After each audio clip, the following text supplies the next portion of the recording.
ఈ ఎక్స్‌ప్లెయినర్‌కు స్వాగతం. మన దేశంలో రాష్ట్ర గవర్నర్ వ్యవస్థ అనేది నిజంగా ఒక ఆసక్తికరమైన పజిల్ లాంటిదే. ఒకవైపు చూస్తేనేమో కాగితంపై అపారమైన అధికారాలున్నట్లు కనిపిస్తుంది, కానీ ప్రాక్టికల్‌గా చూస్తే అదొక లాంఛనప్రాయమైన పదవి. పవర్‌కి, వాస్తవానికి మధ్య ఉన్న ఈ సంక్లిష్టమైన పారాడాక్స్‌ను ఈరోజు మనం డీకోడ్ చేద్దాం. ఈ విశ్లేషణ కోసం మన రోడ్ మ్యాప్ ఎలా ఉండబోతుందంటే, ముందుగా కార్యనిర్వాహక, శాసన అధికారాలు, ఆ తర్వాత ఆర్థిక న్యాయ అధికారాలు, అటుపైన వివేకాధికారాలు, అత్యవసర పాత్ర, చివరగా నామమాత్రపు వర్సెస్ నిజమైన అధికారం గురించి తెలుసుకుందాం. ముందుగా మొదటి విభాగం రాజ్యాంగపరమైన రెఫరీ. ఈ పాత్ర ఎలా ఉంటుందో పరిశీలిద్దాం. ఇక్కడ మనం అర్థం చేసుకోవాల్సిన అత్యంత కీలకమైన పదం నామమాత్రపు అధిపతి. అంటే రాష్ట్రంలో ప్రతిరోజూ వందలాది ప్రభుత్వ నిర్ణయాలు అమలవుతుంటాయి. అయితే ఆ నిర్ణయాలను గవర్నర్ స్వయంగా తీసుకోరు.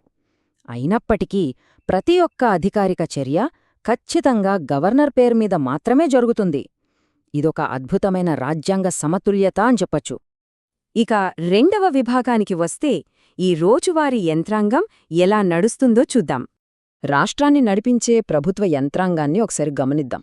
కార్యనిర్వాహక అధికారాల కింద సాక్షాత్తు ముఖ్యమంత్రిని, మంత్రివర్గాన్ని, అలాగే రాష్ట్ర పబ్లిక్ సర్వీస్ కమిషన్ను నియమించే బాధ్యత గవర్నర్దే. మరోవైపు శాసన అధికారాలను చూస్తే అసెంబ్లీ సమావేశాలను పిలవడం, వాయిదా వేయడం లేదా అవసరమైతే మొత్తం అసెంబ్లీని రద్దు చేసే అసాధారణమైన కంట్రోల్ కూడా ఈ పదవికే ఉంటుంది.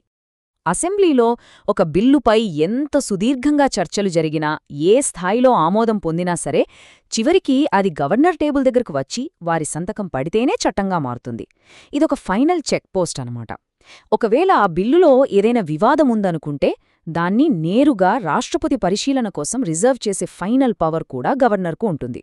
మూడవ విభాగం ఒక గేట్ కీపర్ లాగా ఆర్థిక, న్యాయ సంబంధమైన విషయాల్లో గవర్నర్ పాత్ర ఏమిటో చూద్దాం.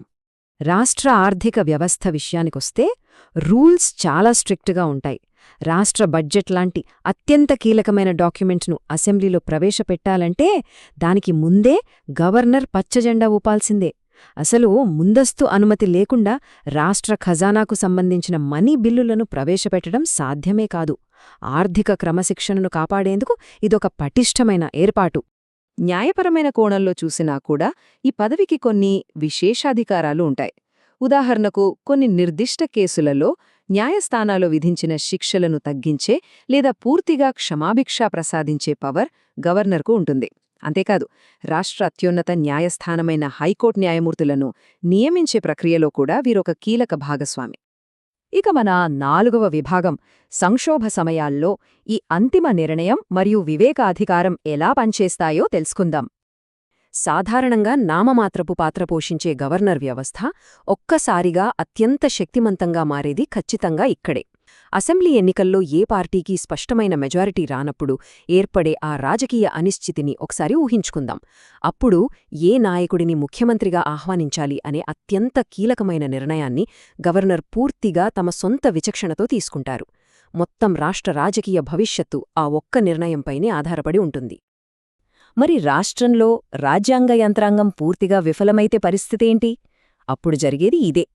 ముందుగా పాలనా గాడి తప్పుతుంది. వెంటనే ఆ పరిస్థితిని వివరిస్తూ గవర్నర్ కేంద్రానికి ఒక అధికారిక రిపోర్ట్ పంపుతారు.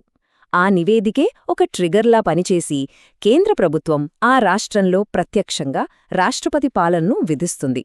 అంటే రాష్ట్రానికి, కేంద్రానికి మధ్య ఒక బలమైన వారధిగా గవర్నర్ ఎలా నిలుస్తారో మనమిక్కడ స్పష్టంగా గమనించవచ్చు.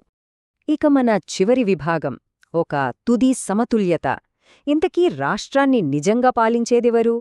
ఈ మొత్తం లీడర్షిప్ డైనమిక్ని ఒకసారి చూస్తే ఆసక్తికరమైన వాస్తవం అర్థమవుతుంది. రాజ్యాంగబద్ధంగా పవర్ తాలూకు తాళపు చెవులన్నీ గవర్నర్ దగ్గరే ఉన్నా నిజమైన అధికారం మాత్రం ముఖ్యమంత్రి, వారి మంత్రివర్గం చేతుల్లోనే ఉంటుంది. సింపుల్గా చెప్పాలంటే బండి గవర్నర్ పేరు మీద రిజిస్టర్ అయ్యుంటుంది, కాని దాన్ని నడిపించేది మాత్రం ప్రజల చేత ఎన్నుకోబడిన ప్రభుత్వమే. ఇదొక అద్భుతమైన బ్యాలెన్స్. ఇప్పుడు మన ముందు మిగిలిపోయిన ఒక అతిపెద్ద ప్రశ్న. రోజువారీ పాలనలో గవర్నర్ పాత్ర కేవలం లాంఛనప్రాయమే అనుకుంటే, భయంకరమైన రాజకీయ తుఫానులు, తీవ్రమైన సంక్షోభాలు వచ్చినప్పుడు ఈ ప్రజాస్వామ్య వ్యవస్థ ఎలా నిలబడుతుంది? బహుశా ఆ సమతుల్యతను కాపాడేందుకే ప్రజాస్వామ్యం ఆ స్థానంలో అంతటి బలమైన వ్యవస్థను కూర్చోబెట్టిందేమో, అవునా? దీని గురించి మనం ఖచ్చితంగా ఆలోచించాలి. ఈ విశ్లేషణ ద్వారా ఒక సంక్లిష్టమైన రాజ్యాంగ కోణాన్ని అర్థం చేసుకున్నామని ఆశిస్తూ సెలవు.